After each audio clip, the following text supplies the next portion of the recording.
그런 한 주간 동안도 주님의 은혜 가운데 승리하면서 잘 사셨죠? 아멘. 네. 자, 요즘에 우리가 인생을 살아가다 보면 사람들이 관심사라는 게 있잖아요. 네. 어떤데? 제가 오늘 보니까 세례자매님은 오늘 아주 옷이 또 특별하게 네, 이집트의 공주 같은 옷을 입고 오셨어요. 네. 요즘에 우리 세례자매님은 최고의 관심사가 뭐세요? 저 네. 너무 빨리 늙을까 봐 오. 미용에 대한 관심이 그러세요? 많아요. 네. 관리를 좀 하시는 거예요? 관리를 물도 많이 마시고 팩도 네. 하려고 하는데 네. 이제 한 해가 또 시작이 되다 보니까 네. 그거에 대한 그 결론은 지금 자연미인이라는 얘기를 하시는 것 같은데. 그러니까요. 그죠? 물만 먹어도 이렇게 이뻐지구나. 그러니까요. 관리도 안 하시는데. 아, 그렇군요. 우리 승대원 의원님은 어떤 관심사가 저는 아무래도 있으세요? 이제 그 자녀들 교육 문제라든지 뭐 여러 가지 예, 자녀들에 대한 거죠. 뭐 있겠습니까, 아빠가. 여러분들 그 관심사가 혹시 하나님에 대한 궁금증 아니면 하나님에 대한 사랑과 비교했을 때 내가 어떤 것이 더 큰가? 하나님에 대한 관심사가 더 큰지 내 인생의 관심사가 더 큰지 한번 좀 살펴보시는 시점을 좀 오늘 좀 가져보는 시간을 좀 가졌으면 좋겠습니다.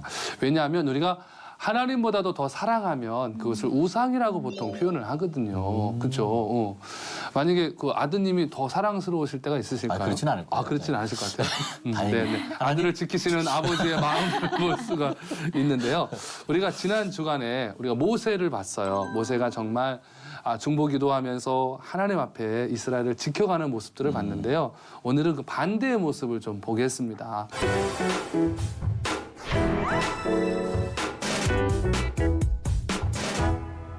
제가 재미난 이야기 하나 하면서 그 안에서 답을 한번 좀 얻어보려고 하는데요. 자, 어느 신학대학에서 성경시험을 보게 됐어요. 그런데 그날 시험 문제 중에 하나가 뭐였냐면 마태복음 5장에 나오는 팔복을 외워서 쓰세요라는 거였어요. 자, 두 분 혹시 팔복 다 외우시죠? 네, 외우셨다고 표정으로 말씀하고 계시네요. 제가 뭐 시켜보지는 않겠습니다. 그런데요, 이 신학생들이 미리 준비를 다 한 거예요. 그래서 팔복이 그렇잖아요. 심령이 가난한 자는 복이 있나니 저들이 천국을 볼 것이며 이렇게 시작해서 의를 위하여 핍박을 받는 자는 복이 있나니 천국이 그들의 것입니다. 이런 이제 내용으로 마무리들이 되잖아요. 그러니까 학생들이 막 써내려가는 거예요. 막 이렇게 외웠으니까 잘 써내려가는데 이제 시험이 끝나고 나서 담당 교수님이 시험지를 딱 채점을 하다 보니까 세상에 똑같이 틀린 오답이 3개가 나오는 거예요. 어떻게 이런 일이 가능했을까요? 오답을 쓴 학생 거를 베낀 거죠. 컨닝했다는 거죠. 신학생들이 컨닝했다는 것 자체도 충격인데 문제는 성경을 틀려서 옮겨 적었다는 게 더 충격인 거예요. 교수님이. 그들이 틀린 게 뭐였냐면요. 이거였어요. 심령이 가난한 자는 복이 있나니 라는 표현이잖아요. 근데 한 친구가 그거를 외우기를 잘못 외운 거예요. 심령이 가난한 자는. 그래서 그 친구가 처음에 오답을 쓴 친구가 이렇게 썼어요. 10년이 가난한 사람은 복이 있나니. 10년 동안 가난한 사람은 복이 있는데 가만히 있는데 옆에 있는 친구가 야, 10년만 가난하면 한번 가난할 만만 하지 않냐? 그렇잖아요, 여러분. 우리 인생 평생 정말 가난하고 힘들게 사는데 10년만 고생하면 쨍하고 해뜰 날이 온다니까 또 좋은 의미로 받아 쓴 거예요. 그러면서 이게 오답이 번져 나간 건데요. 정말 10년이 가난한 사람. 여러분 복일까요? 저주일까요? 두 분은 어떠세요? 그거는 복일 겁니다.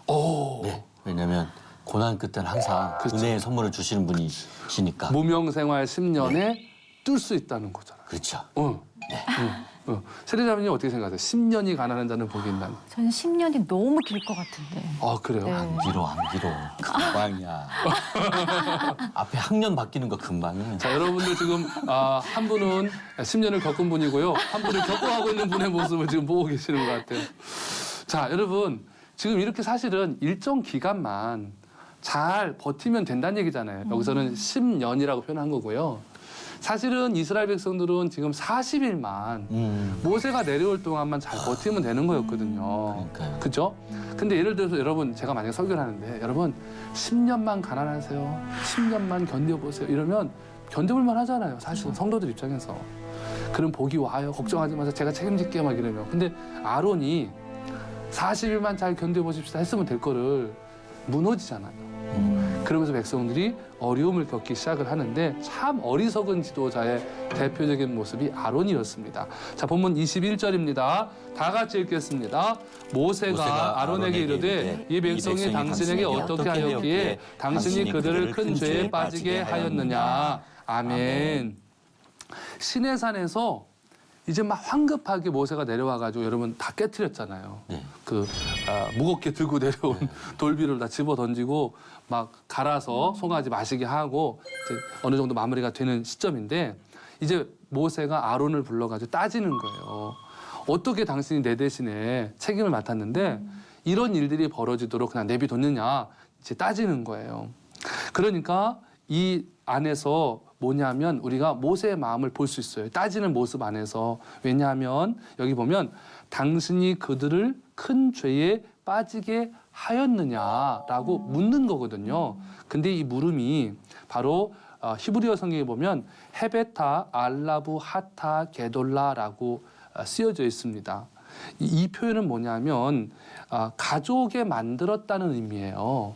쉽게 말하면 당신 때문에 큰 죄가 들어왔다는 얘기예요. 백성들 가운데.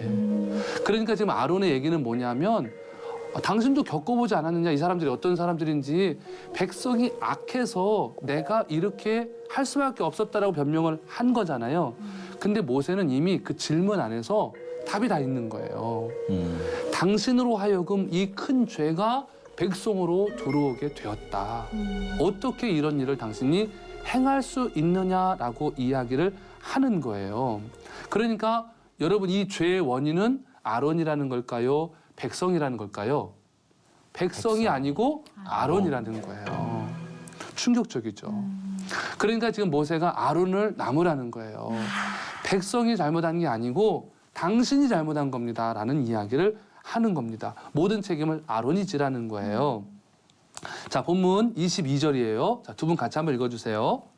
아론이 이르되 내 주여 노하지 마소서 이 백성의 악함을 당신이 아나이다. 아멘. 자, 뭐예요? 끝까지 부인하는 거예요. 아니잖아요, 아니잖아요. 왜 내가 죄를 가지고 들어옵니까? 그 백성이 악하다는 걸 당신이 더 잘하시지 않느냐. 이러면서 변명을 하는 거예요. 그러면서 이런 거죠. 그러면서 한마디 또 툭 치는 거예요. 백성도 악하거니와 당신도 40일 동안 깜깜무소식이지 않았느냐. 모세 당신도 잘못했다 이거죠.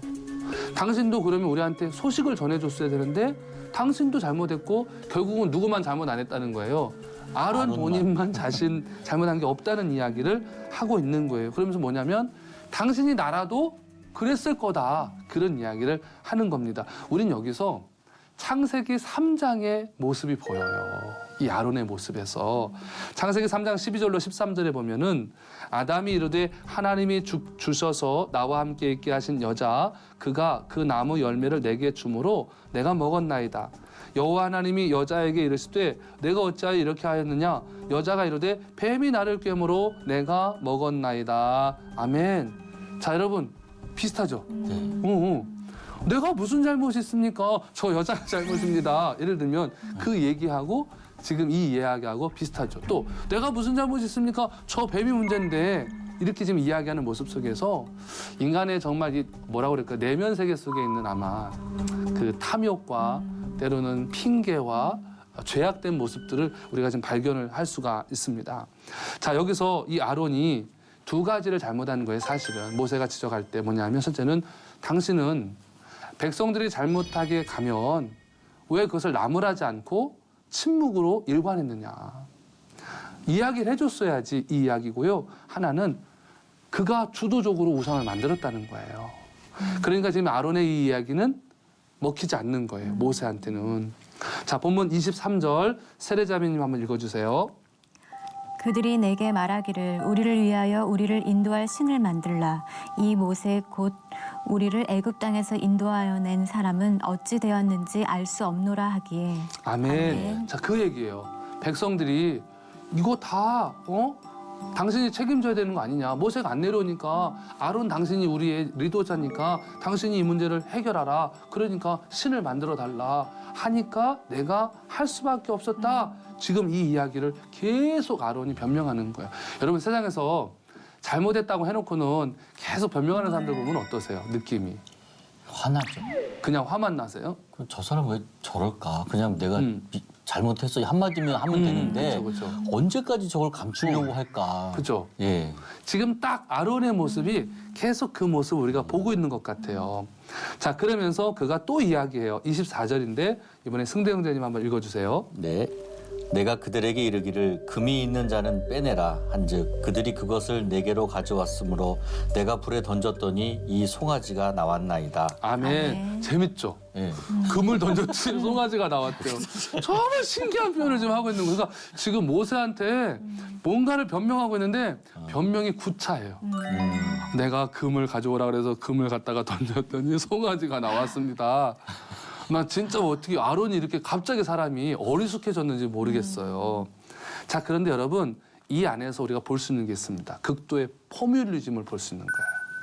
포뮬리즘이라고 하는 것이 그런 거잖아요. 옳고 그름은 따지지 않고 대중의 인기에 영합해서 뭔가를 얻어내려고 하는 마음. 그게 포뮬리즘인데 사실 정치인들한테 이런 게 많잖아요. 네. 죄송하지만. 문제의 옳고 그름을 한번 따져봐야 되는데 그건 전혀 생각하지 않는다는 거죠. 여러분 이 바로 지금 아론의 모습이 이 포뮬리즘입니다. 옳고 그름 하나님의 말씀과 빗대어 보지는 않고 백성들이 원하니까 그것을 다 해줘 버리는 거예요. 자기 인기를 떨어뜨리지 않기 위해서. 너무나도 좋지 않은 지도자의 표본인데요.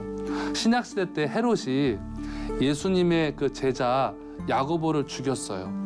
그리고 나서 백성들이 막 열광하니까 베드로까지 죽이려고 하거든요. 이게 다 포뮬리즘입니다. 여러분 사도행전 12장 33절에 보면은 결국 하나님이 교만한 헤롯을 치셨습니다. 그러니까 이 포뮬리즘의 끝은 저주거든요. 근데 아론이 계속 그 길을 지금 가고 있는 거예요. 여러분 사실은 신을 만들어 달라고 했을 때 아론은 거절했어야 되잖아요. 혼내키고 그것은 아니라고 수정해 줘야 되는데 그렇지 않았다는 거예요. 인기를 쫓아갈 것이냐 하나님을 쫓아갈 것이냐 두 분에게도 굉장히 갈등적인 요소일 것 같아요. 어떠세요, 세례자매님? 저는 네. 확실히 네. 하나님을 따라가야 된다라는 마음을 확 먹어서요. 네. 그런 유혹이라든지 이런 거에 흔들리지 않게 되는 것 정말요? 같아요. 네. 와. 하나님의 은혜로. 오, 하나님의 은혜요. 오늘은 어째 그냥 옷도 이쁘고 말씀도 이쁘고 진짜 그렇죠. 리듬도 이쁘고 세상에. 승대형제님 어떠세요? 배울 게 많네요. 제가. 승대형제님 어떠세요? 인기와 하나님. 하나님을 우선을 해야죠. 그래서 하나님을 통해서 인기를 얻어야지. 네. 인기를 통하면 하나님을 잃어버려서 안 돼요. 네. 여러분은 지금까지 10년만 가난했던 자의 복의 고백을 들으셨습니다. 그럼요. 네. 삶에서 나오는 거죠. 돌아보고 나면 진짜 그죠. 그럼요. 인기는 정말 하루아침에 가는 거고 하나님 앞에 내가 서 있을 때 하나님 나를 축복하시는 거잖아요. 자, 본문 25절입니다. 우리 다 같이 한번 읽겠습니다. 모세가 본즉 백성이 방자하니 이는 아론이 그들을 방자하게 하여 원수에게 조롱거리가 되게 하였습니다. 아멘. 여러분 뭐냐 하면요. 모세가 이제 이것을 다 듣고 이야기해요. 이러한 일들로 인해서 지금 이스라엘 백성들이 방자해졌다는 거죠. 그러면서 이 방자하다는 표현을 썼는데요. 우리는 그냥 방자하다니까 그냥 뭐 내 멋대로 하는 거 정도로 생각할 수 있습니다만은 어느 성경을 보면 그렇지 않습니다. 이 방자하다는 말이 어떤 말이냐면 아직도 흥분과 광란의 상태에 빠져 있음을 이야기하는 거예요. 그러니까 모세가 내려와가지고 지금 한바탕 소동이 난 거잖아요. 책망을 했고 그럼에도 불구하고 아직도 술 취하고 춤추고 음란한 짓을 하는 일들이 아직까지 100% 다 사그러들지 않았다는 거예요. 그러니까 여러분 거기가 얼마나 지금 그 금송아지 만들어 놓고 광란의 그 축제를 벌였는지를 예측할 수가 있는 거예요. 그 금송아지 앞에서 막 날뛰고 있는 거죠. 흥분이 가라앉지 않은 상태라는 겁니다. 그러니까 하나님 앞에서 그 이야기하는 거예요. 이 방자한 모습이 원수들로 하여금 하나님을 욕되게 할 것이다. 근데 여러분 가만히 보면 그런 마음이 들지 않으세요? 저는 이 본문 보면서 그런 생각이 들더라고요. 아니 지금 이 사람들 어디 있냐고요 지금. 광야에 있잖아요. 아무도 없어요. 애굽 사람이 있는 것도 아니고요. 다 사람들 다 자기 나라 가 있지 광야에 사람들 없거든요. 근데 원수들이 이것을 알게 될 것이고 하나님의 영광을 가리게 된다라고 하는 모세의 이 표현은 과연 무엇일까? 그는 늘 하나님의 영광을 염두에 두고 사는 사람이라는 걸 우리가 보는 거예요. 여러분 그거 아시죠? 아무리 사람이 없는 곳에 있을지라도 잘못된 거라면 언제든지 밝혀질 수 있다는 거죠.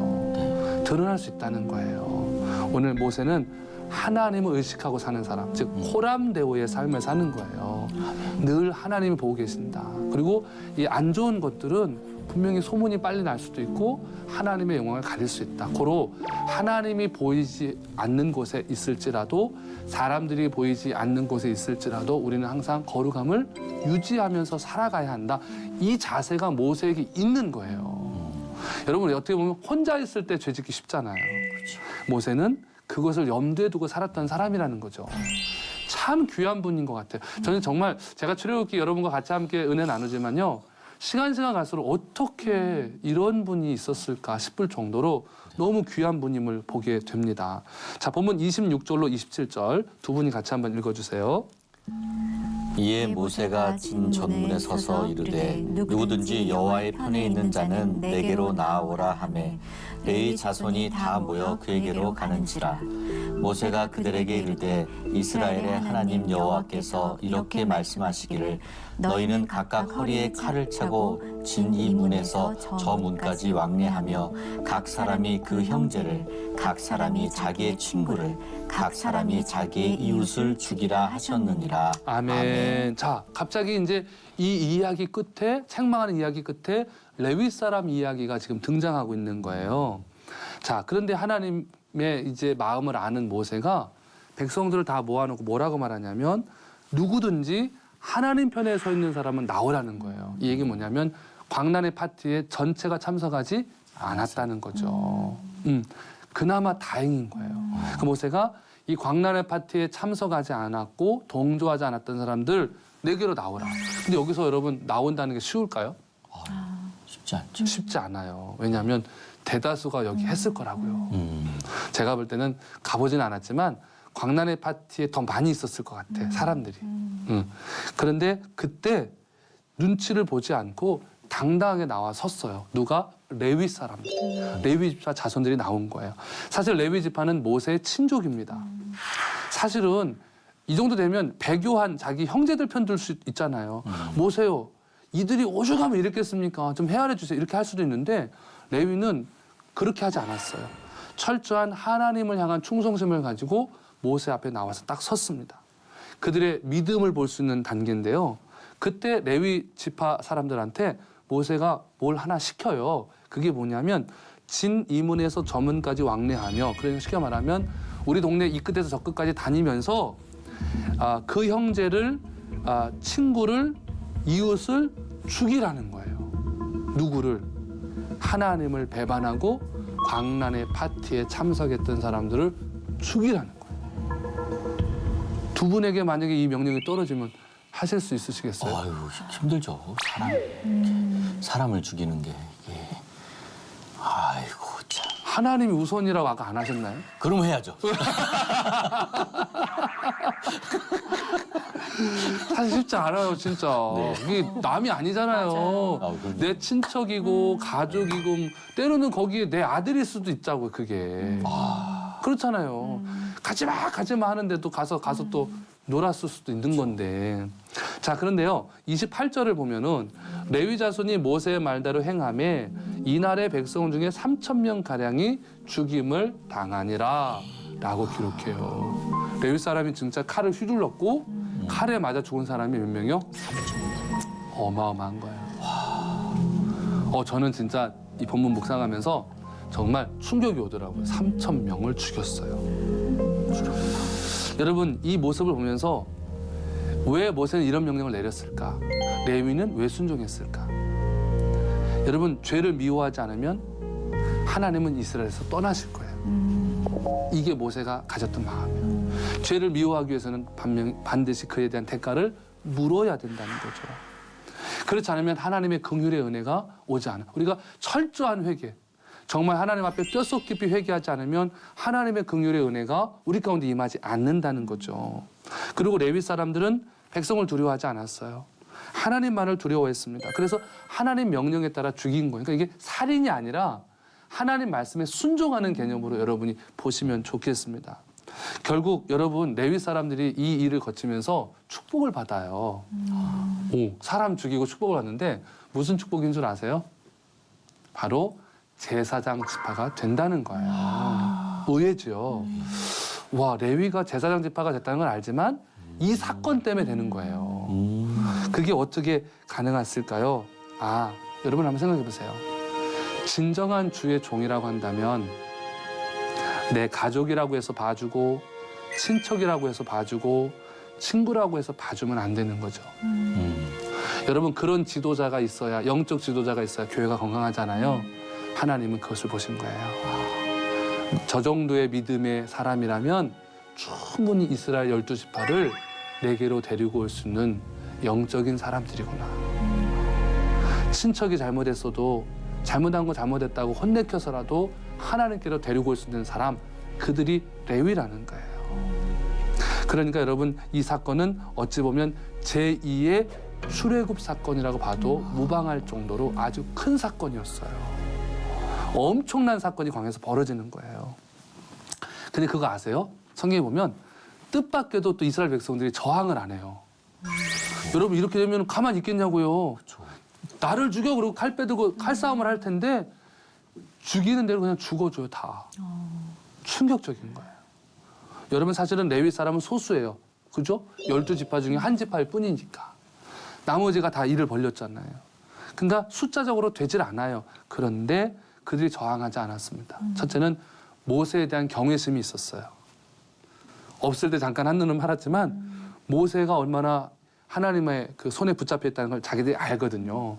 그다음 또 하나는 하나님이 너무 무섭다는 걸 아는 거예요. 그러니까 3,000명이 죽어나가는데도 달달 떨면서 그 일들을 그냥 받아들였다는 거예요. 자, 근데 우리는 여기서 보면서 하나님 잔인하다는 느낌이 드시지 않으세요? 약간은 그럴 수 있어요. 그죠? 그런데 여기서 잔인보다는 하나님의 은혜가 또 있어요. 뭘까요? 사실은 이스라엘 백성들이 출애굽할 때요. 장정만 몇 명이 나왔죠? 60만 명이 나왔어요. 근데 대다수가 여기서 광란에 춤을 췄거든요. 50만이 넘을 것 같아 저는. 제 추측이지만. 그런데 그중에서 3,000명만 죽었다는 거예요. 하나님의 은혜요. 하나님의 사랑을 볼 수 있다는 거예요. 우리가 볼 때 3,000명은 많지만 전체로 볼 때는 소수. 나머지는 하나님이 죄를 사하여 주셨다는 거죠. 그래서 오늘 이 장면을 바라보면서 오늘 레위 지파가 복을 받아요. 그래서 민수기 3장 12절로 13절에 보면 이 일로 인해서 제사장 지파로 쓰임 받게 되는 축복을 얻게 됩니다. 그러면서부터 모세가 이 일들을 행해 나가는데 사실은 모세도 이걸 정리하면서 힘들었을 것 같아요. 자기 손으로 백성을 숙정하는 거잖아요. 숙정한다는 것이 얼마나 힘들겠어요. 그러나 이것을 바로 잡지 않고서는 이 광야에서 그들이 삶을 살아갈 수가 없는 거예요. 얼마나 힘든 일인지 알지만 남아있는 백성들에게 각인시킬 필요가 있었어요. 다시는 이러한 일들을 버리지 않기를 뼛속 깊이 새겨줘야 했기 때문에. 왜냐하면 앞으로도 갈 길이 너무 멀잖아요. 광야 40년이. 그렇게 해서 오늘 모세가 너무나도 힘든 결정을 내렸고 레위 지파가 따라주면서 이 어마어마한 사건이 마무리가 됩니다. 저는 이 사건 보면서 야 진짜 모세 힘들었겠다. 하나님도 너무 힘드셨겠다. 그런데 모세가 참 지혜롭고 제가 볼 때는 부살렐보다도 더 지혜롭고 더 총명 있고 더 지식이 있었던 게 모세였던 것 같아요. 그 귀한 은혜들을 봅니다. 여러분들은 인생을 살아가시면서 여러분들의 마음의 자리에 우선순위로 무엇을 두고 계십니까? 하나님보다 혹시 더 많이 사랑하는 것은 없으신지 한번 이 한 주간 돌아보는 시간이었으면 좋겠습니다. 그리고 혹시라도 하나님께서 떠나 계신 분이 계시다면 오늘 말씀을 통해서 여러분 하나님께로 다시 돌아오십시오. 하나님은 언제나 너그럽게 사랑함으로 긍휼의 마음으로 우리를 맞아 주실 겁니다. 여러분 이 하나님의 사랑 안에서 이 한 주간도 승리하시고 다음 주에 뵙도록 하겠습니다. 감사합니다.